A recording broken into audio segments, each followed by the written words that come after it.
For the town of Chincoteague for September 2nd. Is there any public comment since we've been talking for, No one signed up, Mr. Mayor. nobody signed up? All right. No public comment. Harbor Masters report. All right, Harbor Master report. It's been a good summer. We've had very few hiccups. Subleases are up, fuel sales are up, and mentioning the fuel sales, everybody up here's got a sheet on board. It's on the board.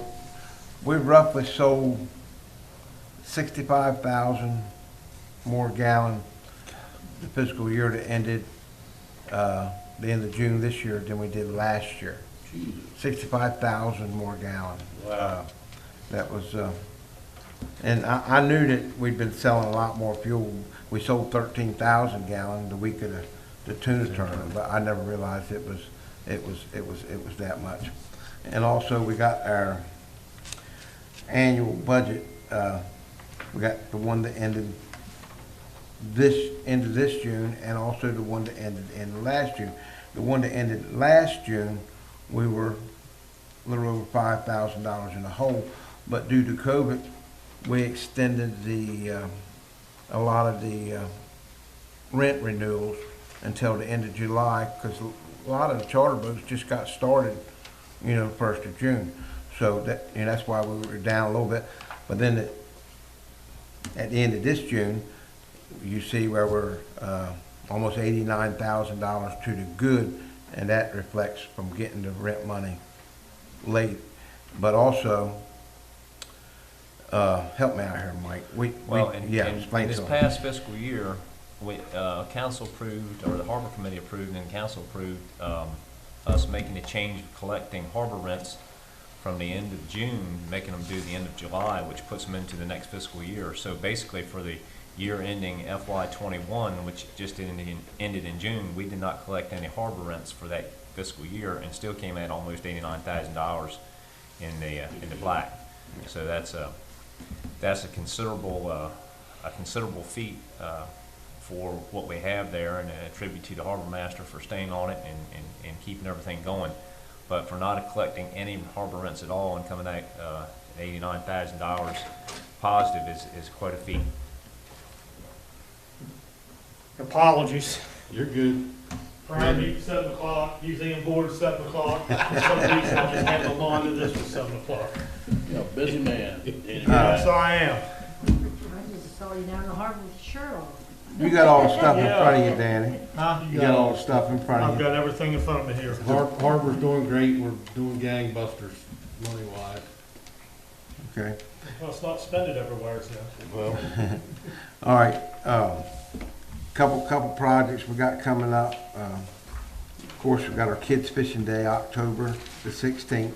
This will be the third one we've had. We've had two, and they've been very successful. We would like to add about 10 foot to the width of the parking lot that is beside the office, that goes from the office.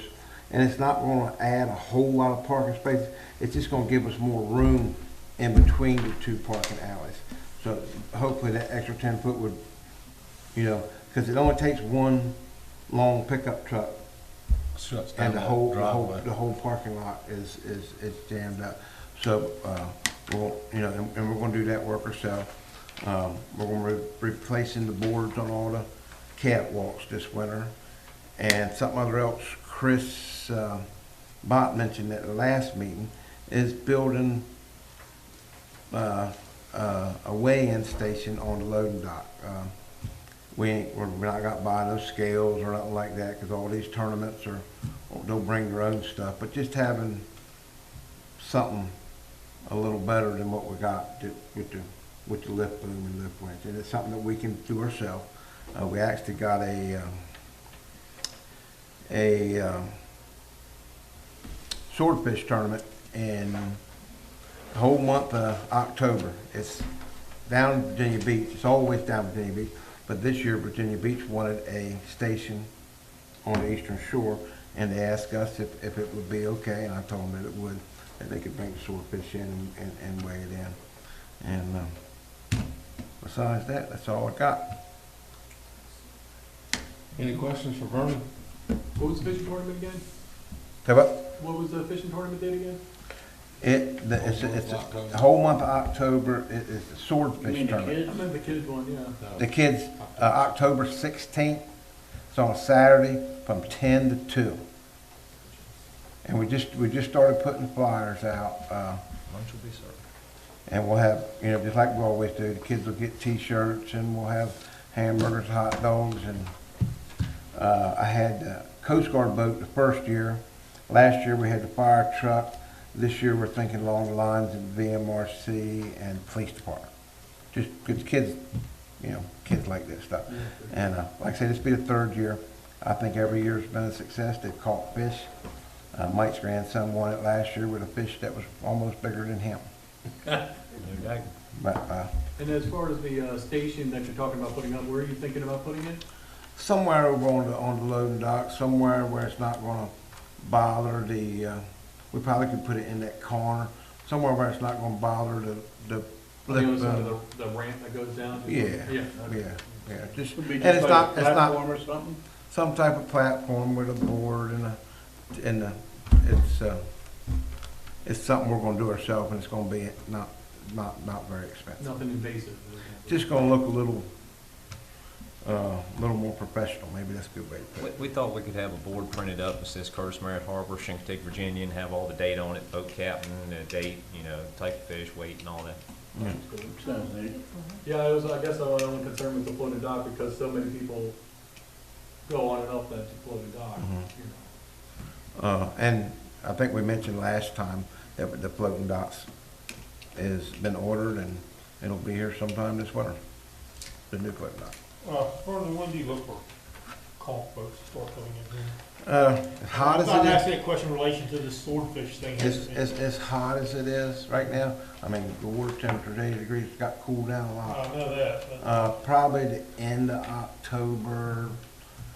I don't look for them nowhere than that, unless it cools down quick. But right now, the water temperature's so hot, they got to have the water, 60. And we're It's on the way 82 from 60. today. The water temperature, Hmm? 82 today. Yeah, I believe it. Alrighty, update on the new kayak launch. Grant. Mr. Mayor, everybody here knows that we lost the kayak grant that was special built down at Memorial Park a few months ago. The committee approved and the council approved the purchase of a new floating kayak dock. You see a sample of a similar dock here on the board.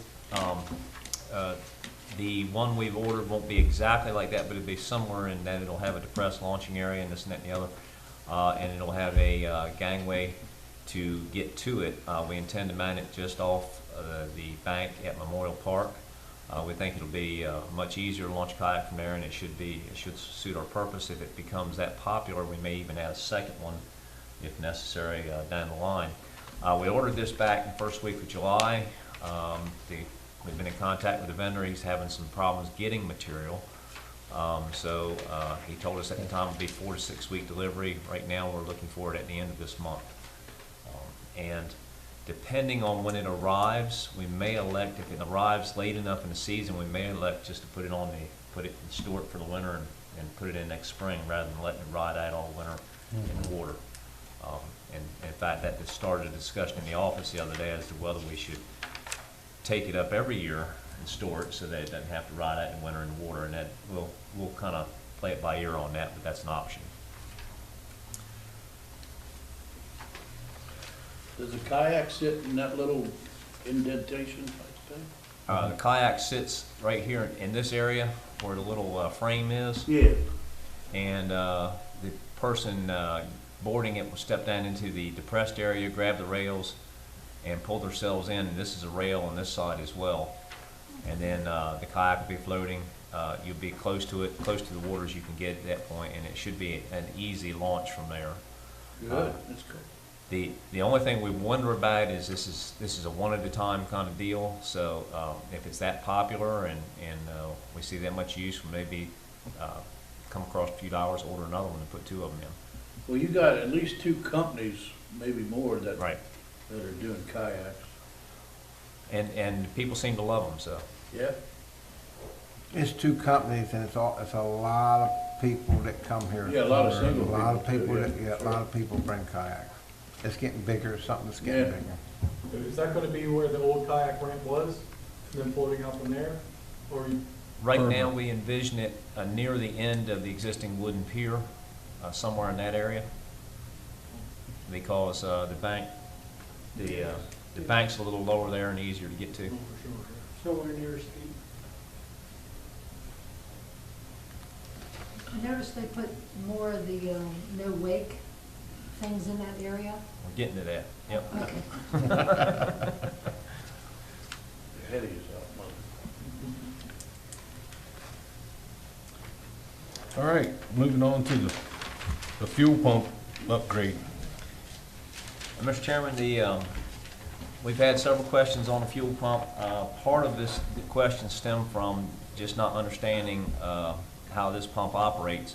There are three products that we offer at the harbor: regular unleaded, non-ethanol unleaded, and off-road diesel. Of these three products, we have about 10,000 gallons of capacity with all three of them together. Because of the potential for large sales, and some of these big boats they could take 500,000 gallons, the pumps are set up to require an authorization of your card prior to pumping 500 gallons of fuel in your boat. And that's just simply to prevent fraud. You can't take 500 gallons of fuel and sail off into the sunset. So that's the different procedure required on the pumps at the harbor than it is if you pull up to a gas station, and I think the limit's usually like $75 or $100 worth. To that end, there is nothing wrong with the pumps. The pumps were installed back in the fall of 2020. The pumps themselves. The only thing that Vernon tells me that consistently breaks is one of the hose reels, which has a small spring that breaks, and the ratcheting function stops working, but they fix that on a regular basis. Other than that, the only other unreliable thing we have is the internet service down there, which is done with a Wi-Fi and two Wi-Fi broadcast antennas, one between the harbor master's office and one at the pumps themselves. The other thing we have to do to those pumps is the fuel management system requires, and the credit card system requires will require us at some point to add a device that allows chipped cards to be read. And that's a new standard, and if you don't provide that for your customers, if the machine is defrauded, you could be liable for the amount of the fraud. So we, of course, want to upgrade to a chip reader. One of the problems we had, the existing pumps, or the existing fuel management system, I should say, they do not make the chip reader for that system. At least they did not here for the last year or so. Harvey tells me that about 3 weeks or so ago, they finally came out with the chip reader for the fuel management system we have. Problem is, the upgrade is going to cost an additional $30,000. Oh, it's a complete replacement. Complete replacement. Harvey's got an alternative price from a new fuel management system that's somewhat less, $26,700. The rub here is that this system offers internet communication via cell towers. So the Wi-Fi system would go away, and that bad link in the chain would disappear. And we'd have more reliable internet, which will mean the pumps are up more often. The one detracting factor from that is they don't yet have a chip reader for this system, but they have promised that it will be out by the first quarter in the next calendar year. So before the end of March of 2022, the chip reader should be available, and it is a free upgrade. It would not cost us an extra dime. So the staff is recommending that we go with this fuel management system. I think it's called Fuel Master, for $26,754 to go ahead and upgrade to that system now. And we would immediately increase our reliability because of the internet service. And once the reader is available, they'll upgrade it for free, and we should have it by the end of March. So that's the system we would recommend for upgraded pumps at Harbor. Well, it certainly shows that we're using that card reader or the credit card machine, my lord. Harvey and I both have been fooling with this since I've been there for 5.5 years. And anytime you have an electrical storm, It goes out. it goes out, and one of us physically has to go down there. And if I understood the man correctly, now, if it goes out, I can access it from my cell phone and put it back online. So if I'm Salisbury, I don't know why I want to go to Salisbury, but, you know, I can, instead of physically one of us getting up out of bed 3 o'clock in the morning, going, reinstalling it, I can do it from my cell phone. Which, Who's responsible for putting Harvey's name and number on it? You didn't recognize the handwriting? I thought, But boy, it was big enough. I thought that was a good You idea. could see it from across the harbor. And it was it in permanent marker? I thought about putting it in glow in the dark. I couldn't find a glow in the dark. Get, buy some tape. But, And the worst part of that, they don't just call me when there's a problem. They walk up there and they call Art. So they Yeah, call me they call you. before they even try the credit card. now you know. Now you know. But, like I say, Harvey and I have been fooling with these for a while and talking to a lot of people, and we both feel that this is the best system. The hang up before was the upgrade to the chip was gonna cost us, but now it's all on them. I make a motion to go with the Fuel Master system. Do I hear a second? Question first. Go ahead, It's Dave. what, it's $4,754 Cheap. above what we have budgeted already. I'm looking at this for fiscal year 22, we got $22,000 for the installation, this is gonna cost us $26,754. Have you got the money? We got the money. Before you got here, Dan, we were showing on the fuel sales, the fiscal year ending in June of 2020, this fiscal year ending in June of the end of June 21, we sold 65,000 gallons more fuel. Right. So, as far as the money's there from fuel sales. All right. It's something that pays for itself. Yeah, just look at the figures I have. Yep, We did. Yep.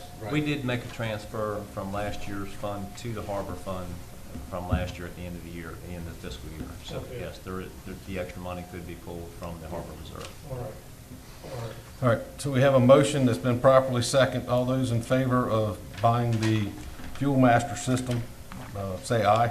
Aye. All right, Thank you. let's see if we can get it by next summer. Hopefully. And we'll see what kind of headaches that starts. All right, moving on is FY '22 VPA Project Selection. Mr. Mayor, the VPA grant will come around again. I have to make the presentation. Vernon and I will make the presentation again in February. We have 2 projects lined up this year. Of course, the current year's grant award will go to replacing one of the 2 remaining wooden finger piers at the harbor. There is and I'll put it on the screen here. Here's the harbor shot. You see the 2022 replacement arrow there pointing at that pier. That's the pier that we currently have money for. That will be replaced as soon as it comes in. We should, last year's project was done by what, in January, something like that? Yeah, it was cold. Yeah. We're hoping we get it when before the weather gets too terrible, so that it can be installed, but rest assured, it should be installed easily before the next boating season. The 2 projects that we came up with for this year's presentation, one would be to replace the last wooden finger pier there, and you see that I'm hovering over right now. That would make the last wooden finger pier in the harbor go away. That is an easy thing to do. The drawings are identical. The presentation would be very, very similar. and all the justification. The other project, which is certainly a worthy project, would be to replace the boat ramp at Memorial Park. As you know, the kayak ramp has gone bye-bye, so we're using that boat ramp now for boats and kayaks. And the last time it was redone, there was some problems with it, and it's not as ideally situated as it was a few years ago.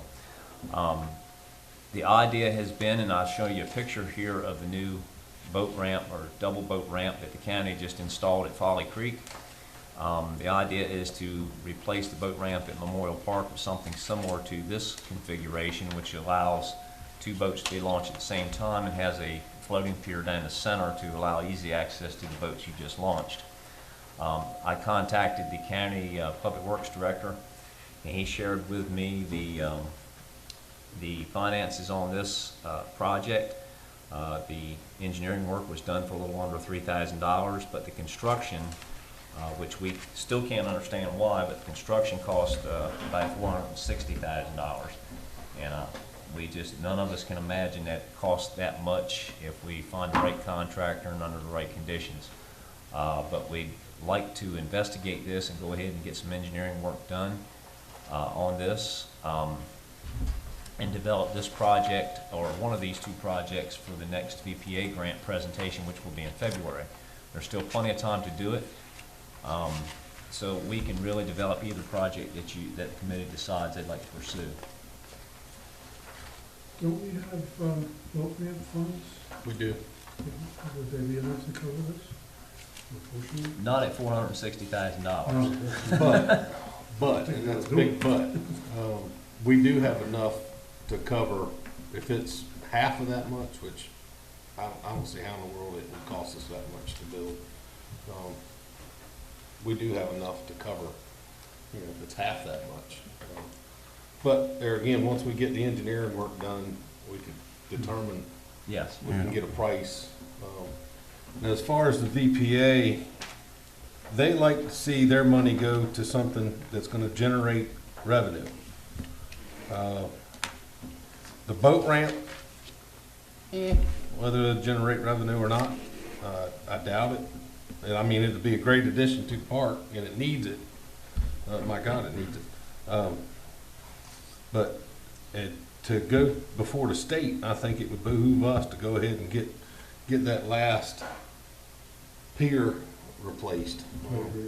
Everybody I've talked to loves those floating docks. I mean, they're so much easier to get in and out of your boat, and you don't have anywhere near the trouble with those floating piers you do those stagnant piers. But that's just my 2 cents worth. I like to know when you took the picture of the harbor when she's that empty. That was that photo was courtesy of Patrick Hendrickson. Yeah. He was coming back this spring from taking some progress pictures for NASA, and I asked him if he could take a couple shots, and he's been very gracious to do that. Don't take that to VPA. We just finished that dock. Didn't we just finish that dock? Must have. Yeah, we just did it. That was another reason we asked him to do It's that. right after the sandstorm, you can see it all along the park. Well, they were putting that up during the sandstorm. And like Mike said, and looking at, and we actually went down and looked at the Folly Creek boat ramp. I don't know who was the contractor, but I do not see that much money. And we could actually take some contractors, get some contractors to go down there and look at it. There's no way in the world that's gonna cost anywhere near that much. I don't see it, because, I mean, a couple of little pieces of floating dock, I mean, we know how much they cost. And the concrete and the staving, I just don't see it. I mean, Dean's done enough work for us in the last several years, and heck, all of it probably don't add up to that. No, and something else is some of the work could be done in-house. I mean, the demolition of it could be done in-house. So that's a cost that we wouldn't even figure in. I don't remember, but how much was the ramp at the harbor about? When they redone that, it was less than $20,000. I think the biggest challenge we're gonna have in Memorial Park is gonna be a lot of digging out to do and extending. Yeah, That probably is gonna cost more than the actual construction. more likely. But then again, we can do some of that ourselves too. Don't think Very that's little. very low. But we don't have a digger that's that long. But we could rent one.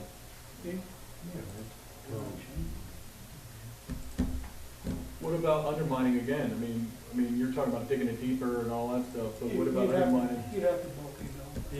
Yeah, I mean, just because we wouldn't want a repeat of the Well, past this- thing. And what about a breaker out there? Has anybody talked about a break wall or anything else to extend it out? That's what the engineers.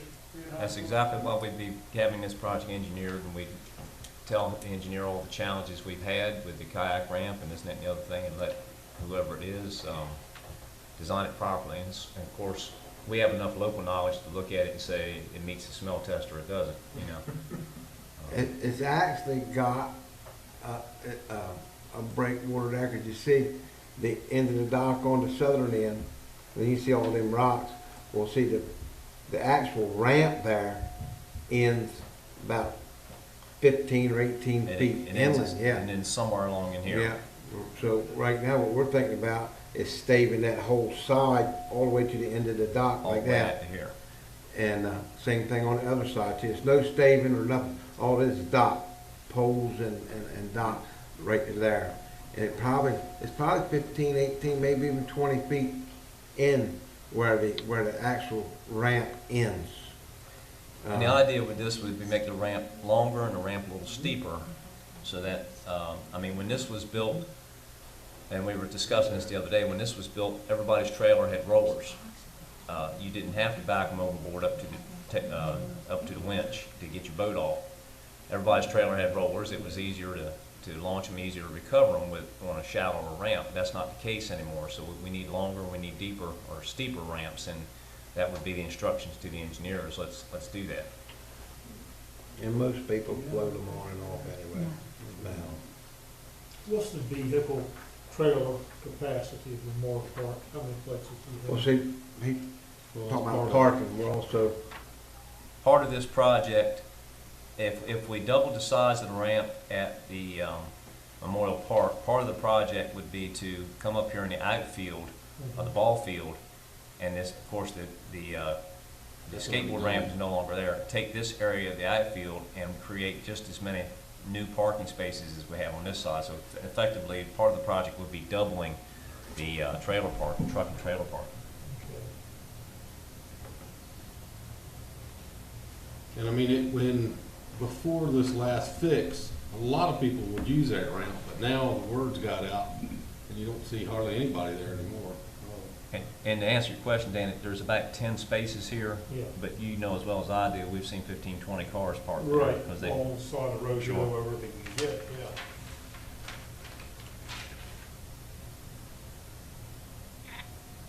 but this area is a golden opportunity here to add some more parking. And if the ramp was done correctly and we had more parking, I think it would be a very popular addition to the park. The one concern we have is that it's going to be a little harder sell because, as the mayor said, VPA, what they want to give money to projects that produce income for the state of Virginia. That's their stated purpose. Okay. So, And when they go down there and they see the increase right here on this side of the fuel sales, that's what the VPA likes. That's, yeah, the harbor is a much easier sell, but we do our best at making sure the ramp, any new ramp at the park would create some income. I mean, we'll take a very educated guess at it. We'll stop short of taking liberties, but we'll take a very educated guess at it. Can you apply for multiple things? I've never seen nobody. We discussed that in the office, and I think you probably could, but then it becomes a matter of making the VPA choose which project they want you to do. And Last year they give 4, and there's probably 10 people that applied. yeah, they gave $1 million away, and it's just a matter of how they cut the pie up. And Nancock got almost half of it last year. and that was just for bulkhead. Just for bulkhead. I think Cape Charles got a little bit, and the rest went to Newport News, if I'm not mistaken, and us, of course, we got our project. Newport News got a big fishing, but it's a big fishing pier. The whole Well, facility. we're small fry. I mean, that's, Well, 3 of the 4 awards went to the Eastern Shore last year, so. What would it hurt to go ahead and get an engineer and get a contractor look at us and let's get a price on I would propose that anyway, just because, you know, we keep touting the reason that we have boat ramp sales is to fix them up and replace them. You know, the ramp at Memorial Park needs to be replaced, so we need to go ahead and do that. it? And the Pilot Creek ramp is a nice ramp. Yes, it is. Of course, it does nowhere near the amount of current that it does at Memorial Park. And they got Boy, it's a room nice for- ramp. They got room for 6 trucks. Yeah, oh yeah. They don't have a parking lot. Right. Could you put transient slips there as well, right off the pier? And then you could upsell it as all one big project where you would have extra transient slips for rental? I mean, because a couple floating piers, like you said, don't cost much per se. Just Well, to the only get that thing into- is the Memorial Park, I ain't got to tell anybody rode through Memorial Park, is a very popular place for people fishing. For sure. And any boat slips, you put in there is gonna impede a lot of that. I mean, it's always, that's gonna be, if we take that to Port Authority, that's gonna be part of our sales, as we do have a lot of people. Plus, getting a transient to find his way into Aztec Channel would be tough. It's not gonna happen. That's another good point. And that's, once they get there, Yeah. there's no there there. There's no Does that there make there. sense? Yeah. But One benefit might be during rocket launches, like sometimes there's restrictions getting out of the harbor. We Mhm. could make arrangements to pick the people up in Memorial Park. Correct, and you can do that now. But it's not, Yeah, it's not as easy. Not as easy. Yeah. and a lot of that is limited parking too. Hey, Arthur, you got Yes, something? Chris. Yeah, go ahead. I kind of almost going along the same lines as you. I don't want to lose out on the VPA grant due to the inability to show an increase in revenue. And I think that is going to be hard with Memorial Park. So I would almost be tempted to say we should, as you said, finish up that last floating dock at the harbor. But I do believe, we still need to proceed forth with the Memorial Park, even if the town does that on its dime, because we need another good ramp on Chincoteague. Now we've got one down at the harbor, and the rest of them are dicey. Right. So I think we owe the citizens, at least one good ramp outside the harbor that can be used on all tides and conditions and so forth, and parking's available and so forth. So I would be myself favorable to continuing with the VPA grant for the last floating dock, but still proceeding forth with the Memorial Park project, getting some engineering done and some calls together. All right, that was my thoughts. Anybody else? I agree. I mean, let's be honest, Curtis Murray Harbor is just about at capacity right now on a good weekend. It's beyond capacity. Yeah.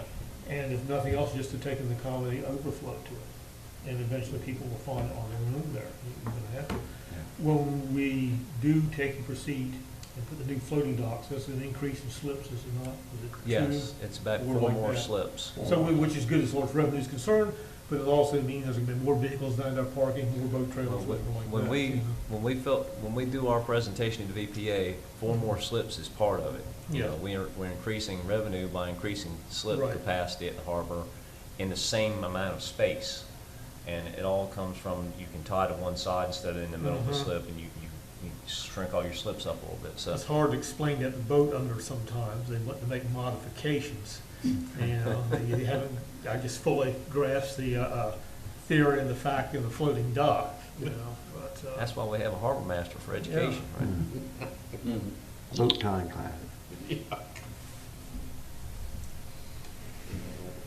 All right, so it sounds like we're in unison on the committee, Y'all make that motion if you want. I'll make a motion that we utilize the remaining project for the floating dock at the harbor. Okay, we have a motion and a second to replace the last of the stagnant piers with a floating pier for VPA. All those in favor signify by saying aye. Aye. Thank you. And I will direct Mr. Talbot to get engineering underway for the replacement of Memorial Park, so we can get that going. Uh-oh, ducks are in here. All right. All right, last on the agenda, committee members' comments. I'll just open it up to the floor. Anybody have anything? Chris? No, not this time. Danny? Mike? All right, we're all good. Any other discussion? Public? Any input? Speak now or? Question. Go ahead, Ricky. Talking about putting some more floating pier in there and taking the other one out. I noticed there's some bigger boats in there. What are you gonna do with those boats, like 25, 30 footers? Well, doesn't this, The the new next floating- pier is bigger, The right? new floating pier has some, correct me if I'm wrong, Vernon, it has some up to 35-foot finger piers next to it. So- 35 foot on one side and 25 foot on the other side. So we should take boats 35 or even a little bigger in those slips for the new finger pier. And the one we're getting ready to do that's just been approved, we can certainly make that anything we need to make. The bigger boats you're talking about, Rick, they're 32, 34, 35 foot. Yeah, And that's why we've got, I actually have the drawings on my computer, and I'll print some out. Anybody that wants to stop in and get a copy of them, I'll give them. But the side closest to the boat ramp, they're gonna be 35-foot finger piers, and the other side's 25 foot. And a 35-foot finger pier will accommodate a 40-foot boat. Oh, There Yeah, it is there on you the are. screen There you now. Yeah, So I was on this side, yeah, we've got finger piers that are going at 35 feet. There's 1, 2, Yeah. 3, 4, 5, 6. It'll accommodate 7 boats of 35 feet or more. yeah, and that's what we have there, yeah. And on the other side, they're, 30 foot on this side. yeah. So you can, same amount of boats on that side at 30 foot. When we built the first floating dock, it seemed like we had an overrun of boats 22, 25 foot. That's why we built them for 25-foot boats. And now it seems like people are bringing boats on trailers 30, 32, 34 foot. And that's why and really, to put them in all we have to accommodate them on the fixed pier is a 40-foot slip. This will accommodate them. And actually, reason why this floating dock is no longer going to take up no more space than the fixed pier, but it takes less room to tie up at a floating dock, because at a fixed pier, you're bridled in the middle of the slip, and on the floating dock, you're tied to the floating dock. Plus, the walkway in the middle is not quite as wide as the fixed pier, right? Yes, sir, that's right. Yep, and like Mike said, we're gonna gain 4 slips, but over the last couple of years, we've gained 52, so 4 is not gonna, and to be honest with you, I mean, somebody might argue with me, in the beginning, everybody was worried about the parking. We have a couple weekends a year that is really stupid crazy, 4th of July and the tuna tournament. Besides that, and everybody made out all right, them weekends.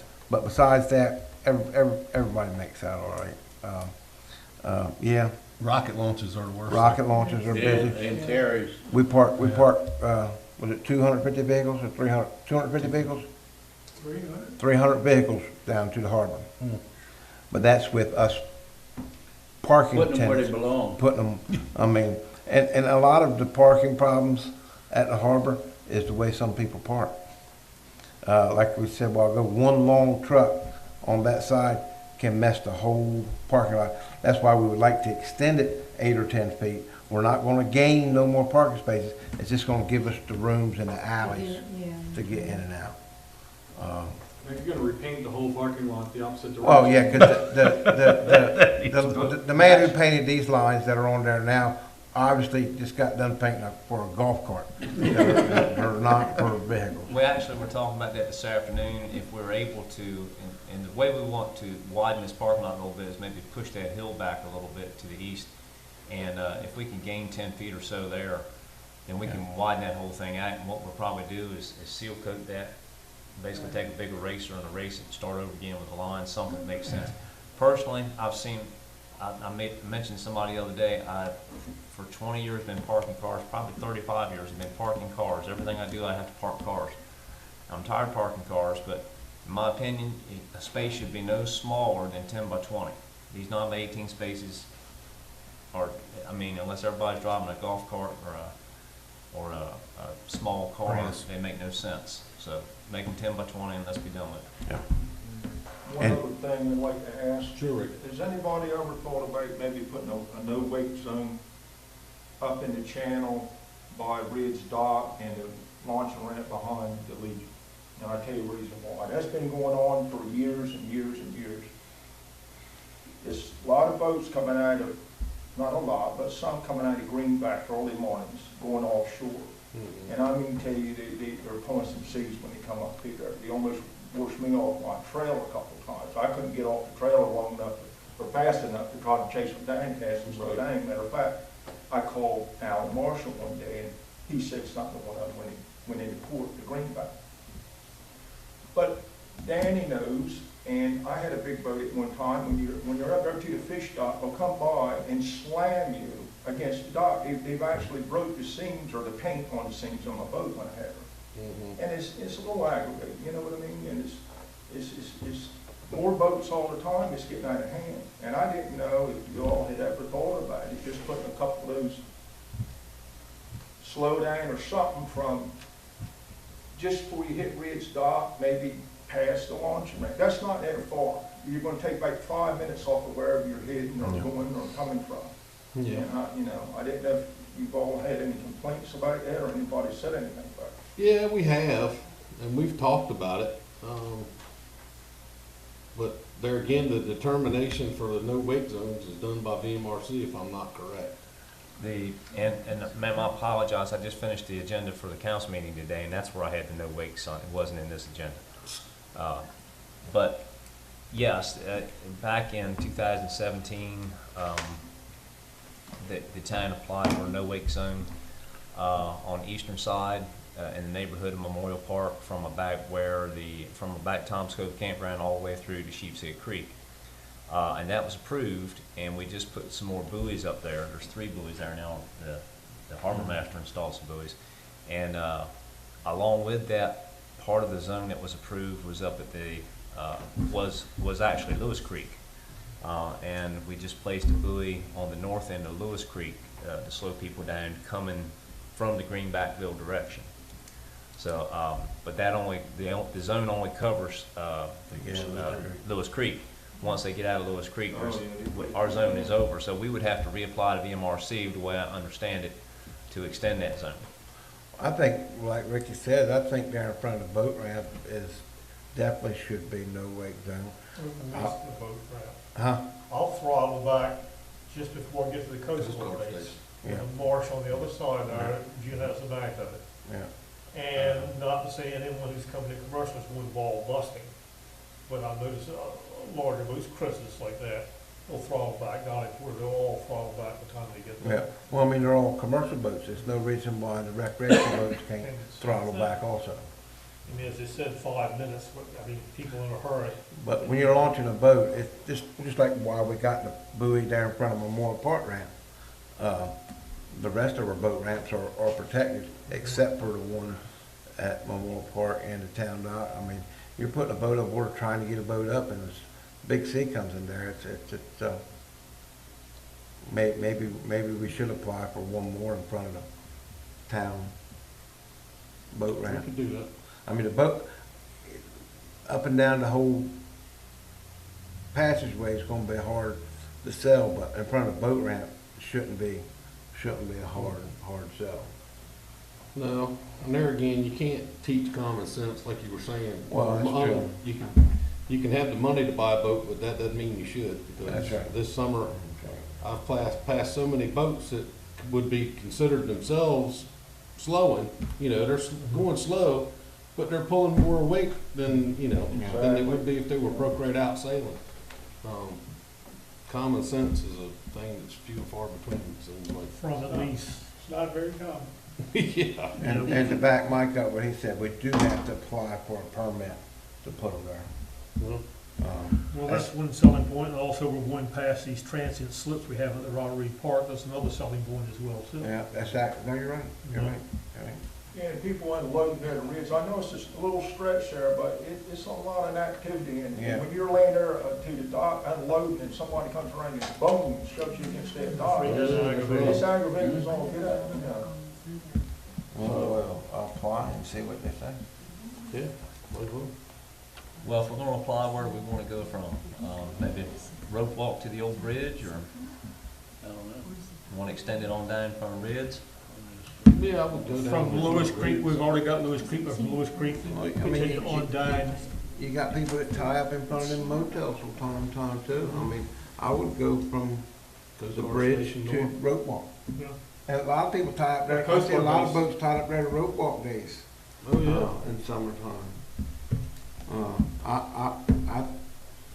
You know, see if they'll let us put, a buoy on both sides of the old bridge. I think it's a good idea. Certainly. Now, having said all that, then somebody's got to enforce it. And you wanna go all the way across it, right? Yes. Because you gotta put that in the, permanent tree. Yeah. The whole width of the channel. With the channel. The ones we have now at Memorial Park are 200 feet from the western shore. Yes, sir. If you're on the east side of those buoys, you can do whatever you want. Channel's a lot better. Well, even there in the channel where Rick was Yeah. talking about, the boats were way under that bank. It's not as bad, but he's talking about the bigger boats. You're talking about the offshore boats. Yeah, they're Coming by there in the morning when he's putting overboard to go crabbing. You take a 28, 30-foot boat, and he's throwing a nice weight. Oh, yeah. A lot of them like to sail close to sightsee, if they got some people on there, they're looking at the motels and stuff. Yeah. I know they cut right down close as they can, and I mean, people are pulling to see that big sometimes, not all of them, but No, sometimes they're close. as It they only see. takes once. Yeah. I'm curious, how does Ocean City, Maryland enforce theirs? We discovered that Oh, this they past summer. they got DNR, they're on the water. All the time. out there. And the wigs up in front of, you know, See, the DNR are actually state policemen in Maryland, so they're all over the place. They're around every corner, and they do enforce it. Because when we were up there taking that boat home, we couldn't throw weight. We were down the channel right good ways. $7 a day, yeah. Buy you some old dead cameras and sit up there and put a sign there, you're on camera. They don't have to work. To that extent, like you're saying, I mean, if Memorial Park's 200 yards off, if they were 200 yards off, would that be enough, or does it have to extend all the way across, because? Well, see, there's a common sense law too. Within a certain amount, it's already on the books. You're supposed to be, You're responsible for your weight. yeah. It was yeah. But asking for common sense is a lot to ask for sometimes. True. But we can at least I apply think for we it. ought to, I think we ought to table that, any kind of action on no wake zones, and maybe over the winter time, take a real hard look at everywhere and try to formulate some sort of strategy. Yeah. I think it's a good idea. Well, this would probably be the last of the areas where there's no weight. I can't think of any other areas where we've been having problems. But, you know, a couple buoys isn't gonna cost us a whole lot of money. Might cost some people some headaches to slow down, but we can certainly, address it, and we can put it on the agenda for the next, Harbor Committee meeting. Let the general public know what's going on. See if there's anybody opposed to it. Yeah, I think that's a good idea. All right, anything else? Anybody? I'll entertain a motion for adjournment. Second. All right, all those in favor signify by saying aye. All right. Adios. All right.